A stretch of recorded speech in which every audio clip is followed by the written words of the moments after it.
Assalamualaikum warahmatullahi wabarakatuh. Jumpa lagi dengan Pak Rohmat di sini. Bagaimana kabar kalian hari ini? Bapak berdoa semoga kalian beserta keluarga senantiasa mendapat lindungan dan ma'unah dari Allah. Amin. Anak-anakku, sebelum kita beraktivitas, marilah kita membaca doa.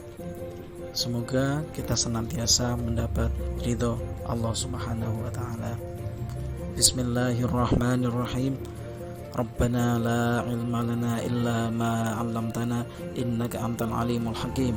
Rabbi zidna ilman nafi'a warzuqna fahma bi rahmatika ya arhamar rahimin. Amin. Pada materi sebelumnya, kalian telah pelajari tentang siapa itu remaja dan bagaimana akhlak pergaulan remaja dalam tuntunan ajaran Islam. Tentunya kalian masih ingat kan? Nah, kalau lupa, tonton lagi video sebelumnya.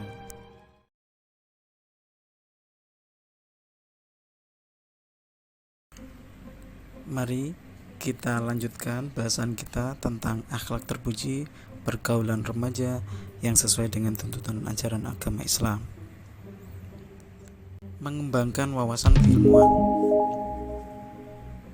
Jadi waktu dan kesempatan yang ada harus kalian gunakan sebaik mungkin untuk mempersiapkan diri sehingga dapat menjadi bekal dalam kehidupan kalian di masa sekarang dan masa mendatang. Poin berikutnya yaitu mengembangkan sikap saling menghormati dan menghargai. Dalam istilah Islam disebut dengan tasamuh.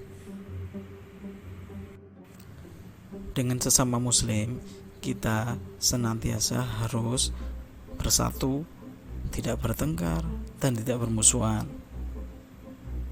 Kenapa sebabnya? Karena sesama muslim itu hakikatnya adalah saudara. Namun terhadap pemula agama lain, kita diperintahkan agar bersikap tasamuh. Sikap tasamuh terhadap non-muslim ini hanya terbatas pada urusan yang bersifat duniawi loh, tidak menyangkut masalah akidah, syariah, dan ubudiyah. Poin berikutnya yaitu bijak dalam menggunakan media sosial. Nah, untuk yang satu ini tentunya Bapak tidak akan menguraikan apa itu media sosial. Kalian pastilah paham dan mahir menggunakannya, bukan? Meskipun demikian, tentunya harus ada beberapa hal yang harus diperhatikan dalam bermedia sosial. Yang pertama, yaitu menata niat. Dengan niat yang baik, maka pikiran akan menjadi terarah untuk melakukan yang baik pula.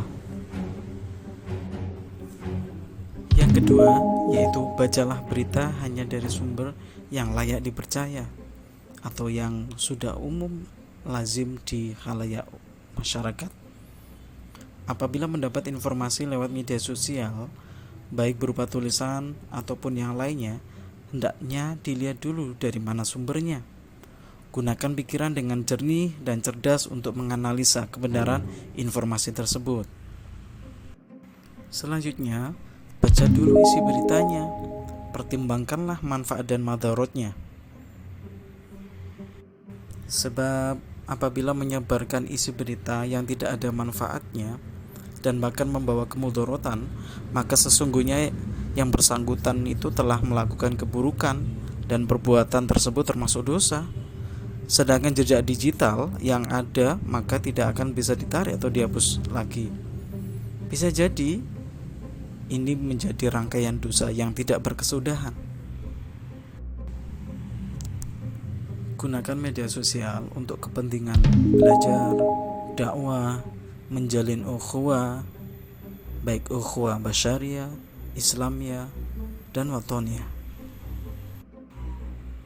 Dan ingat bahwa pelanggaran terhadap penggunaan media sosial selain dapat dituntut dan diancam sanksi berdasarkan Undang-Undang Informasi dan Transaksi Elektronik, itu juga merupakan perbuatan dosa yang di akhirat nanti akan dimintai pertanggungjawaban oleh Allah.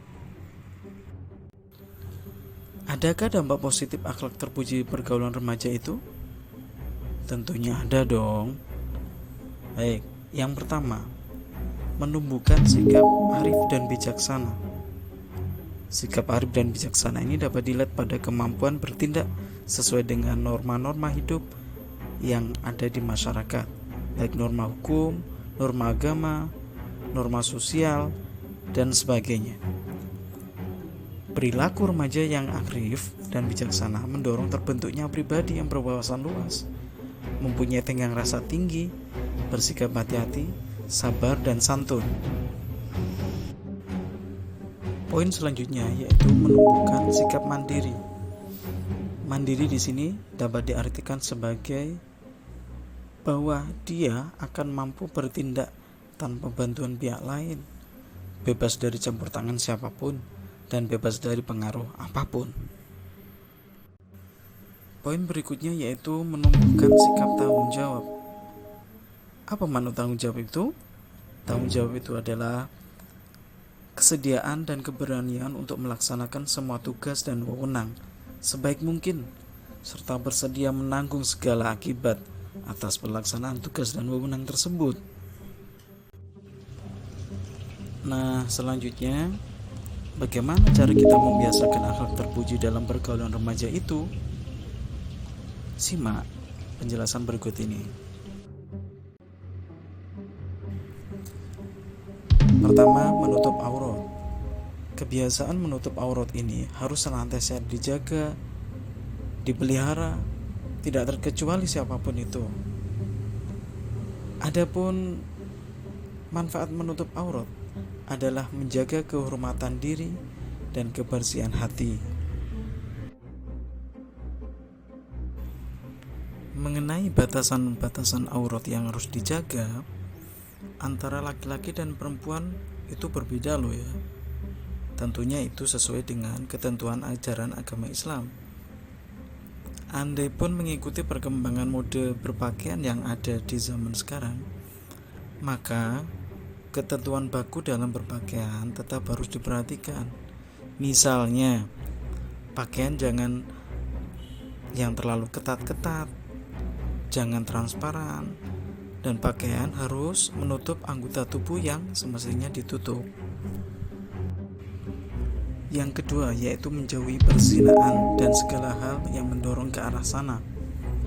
Dalam pergaulan lawan jenis harus dijaga jarak agar tidak mengarah kepada perbuatan zina. Untuk itu, kalian harus menjaga dan menaati norma-norma dalam pergaulan sehingga tidak terjerumus ke dalam pergaulan bebas. Berikutnya yaitu mengisi waktu luang dengan kegiatan yang berguna. Kegiatan yang dapat diikuti oleh kalian dalam mengisi waktu yang luang ini sangatlah bervariasi. Tentunya itu sesuai dengan bakat dan minat yang kalian miliki. Misalnya, kegiatan ekstrakurikuler, mengikuti kursus-kursus yang ada, mengikuti pelatihan-pelatihan, kegiatan kepemudaan yang ada di lingkungan masyarakat. Itu juga bisa termasuk. Tawadhu kepada yang lebih tua dan menyayangi kepada yang lebih muda. Kalian harus dapat menempatkan diri dengan tepat sehingga akhlak dalam pergaulan dengan yang lebih tua dan yang lebih muda itu benar-benar diperhatikan dengan serius. Santun dan rendah hati. Sikap santun akan menyebabkan orang di sekeliling itu menjadi nyaman dan betah. Sedangkan rendah hati itu tidak akan membuat orang itu menjadi sombong atau lupa diri. Kalaupun mendapat ujian, akan tetap semangat dan tidak putus asa. Demikian materi kita kali ini. Semoga bermanfaat untuk kita semua. Amin. Nah, tugas kalian adalah menyelesaikan studi kasus berikut.